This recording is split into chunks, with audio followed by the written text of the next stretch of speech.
Hello friends, स्वागत है आपका आपके अपने यूट्यूब चैनल मेंस एजुकेशन में।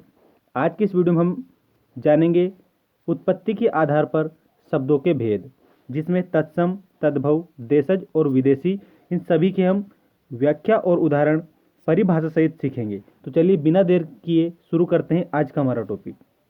सबसे पहले आपको याद रखना है कि उत्पत्ति के आधार पर शब्दों के निम्नलिखित 4 भेद होते हैं। कितने भेद होते हैं? उत्पत्ति के आधार पर शब्दों के 4 भेद बताए गए हैं। तत्सम शब्द, तद्भव शब्द, देशज शब्द और विदेशी शब्द। यदि आपके प्रश्न बना कि उत्पत्ति के आधार पर शब्दों के कितने भेद होते हैं, तो आप उसमें बताएंगे उत्पत्ति के आधार पर शब्दों के 4 भेद होते हैं।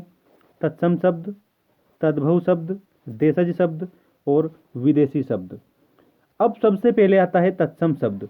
तत्सम शब्द की परिभाषा और उदाहरण देखें आप। तत्सम शब्द हम किसे कहते हैं?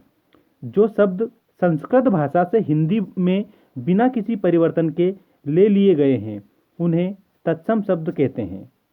क्या समझाया जा रहा है इसमें कि जो तत्सम शब्द हैं वो किस भाषा से लिए गए हैं? संस्कृत भाषा से वो लिए गए हैं।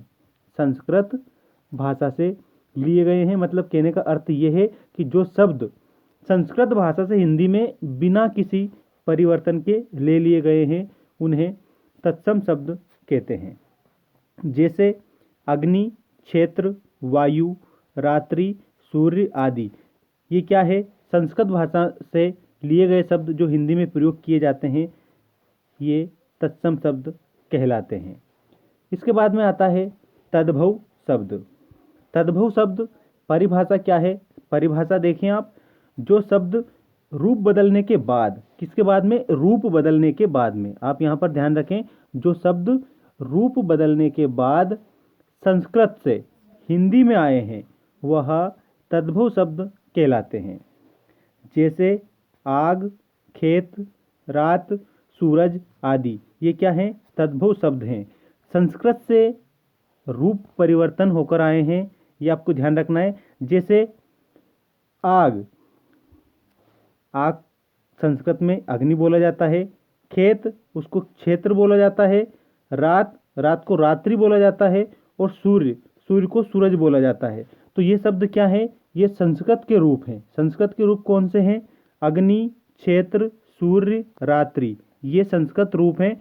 और जो हिंदी में, संस्कृत से हिंदी में आए हैं, वो तद्भव शब्द कहलाते हैं। उनमें क्या है? आग, खेत, रात, सूरज आदि। ये क्या है? तद्भव शब्द। अर्थात जो शब्द रूप बदलने के बाद संस्कृत से हिंदी में प्रयोग किए जाते हैं, वह तद्भव शब्द कहलाते हैं। जैसे आग, खेत, रात, सूरज आदि। इसके बाद में आता है देशज शब्द। देशज शब्द क्या है ये आप देखें।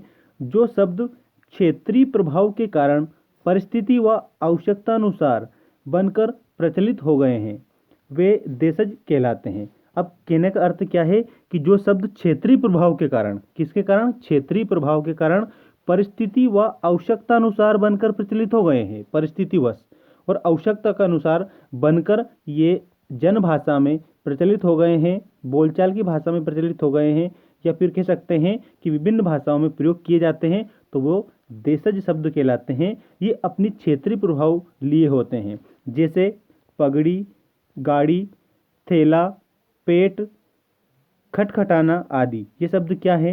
ये देशज शब्द हैं। इन्हें देसी शब्द भी हम कह सकते हैं। कौन से शब्द कह सकते हैं? इन्हें देसी शब्द कह सकते हैं, क्योंकि ये हमारे देश में ही प्रचलित हुए हैं।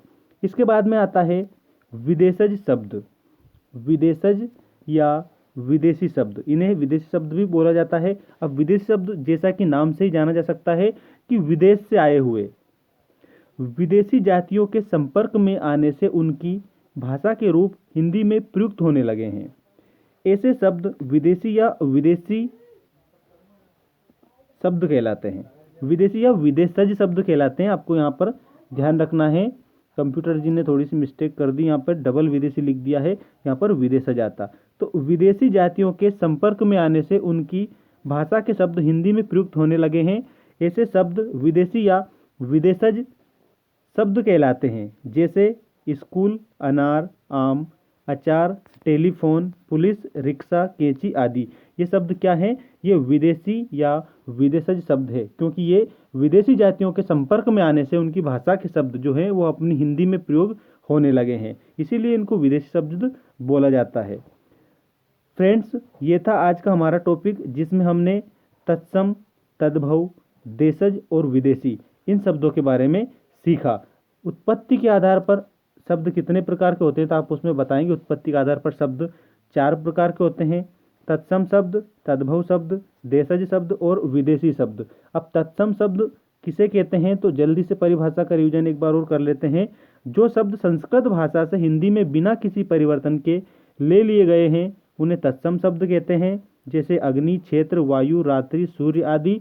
इसके बाद में आता है तद्भव शब्द। तद्भव शब्द क्या है ये आप देखें। जो शब्द रूप बदलने के बाद, कैसे रूप बदलने के बाद संस्कृत से हिंदी में आए हैं वह तद्भव शब्द कहलाते हैं, जैसे आग, खेत, रात, सूरज आदि। और अग्नि, क्षेत्र, सूर्य, रात्रि ये क्या है? ये संस्कृत के शब्द हैं और इनका रूप परिवर्तन हुआ तो आग, खेत, रात, सूरज ये शब्द बने जो कि हिंदी में प्रयोग किए जाते हैं। तो ये कौन से शब्द हैं? ये तद्भव शब्द हैं, मतलब संस्कृत से हिंदी में आए हैं रूप बदलकर। इसके बाद में देशज शब्द। देशज शब्द जो शब्द क्षेत्रीय प्रभाव के कारण परिस्थिति व आवश्यकता के अनुसार बनकर प्रचलित हो गए हैं वह देशज शब्द कहलाते हैं, जैसे पगड़ी, गाड़ी, थैला, पेट, खटखटाना आदि। ये शब्द देशज शब्द है क्योंकि अपने ही देश में उत्पन्न हुए हैं। इसके बाद में विदेशी शब्द क्या है? विदेशी या विदेशज भी इन्हें बोला जाता है क्योंकि विदेशी जातियों के संपर्क में आने से उनकी भाषा के शब्द हिंदी में प्रयुक्त होने लगे हैं। ऐसे शब्द विदेशी या विदेशज शब्द कहलाते हैं, जैसे स्कूल, अनार, आम, अचार, टेलीफोन, पुलिस, रिक्शा, कैंची आदि। फ्रेंड्स, नेक्स्ट वीडियो में तत्सम, तद्भव, देशज और विदेशी इन शब्दों के उदाहरण आपको बताए जाएंगे ताकि आपको और भी आसानी हो। यदि आपको वीडियो पसंद आया है तो वीडियो को लाइक ज़रूर करें, शेयर करें अपने दोस्तों के साथ में, और यदि आपने चैनल को सब्सक्राइब नहीं किया है तो चैनल को सब्सक्राइब कर लें ताकि इसी प्रकार की अपडेट आपको प्राप्त होती रहे। धन्यवाद। जय हिंद, जय भारत।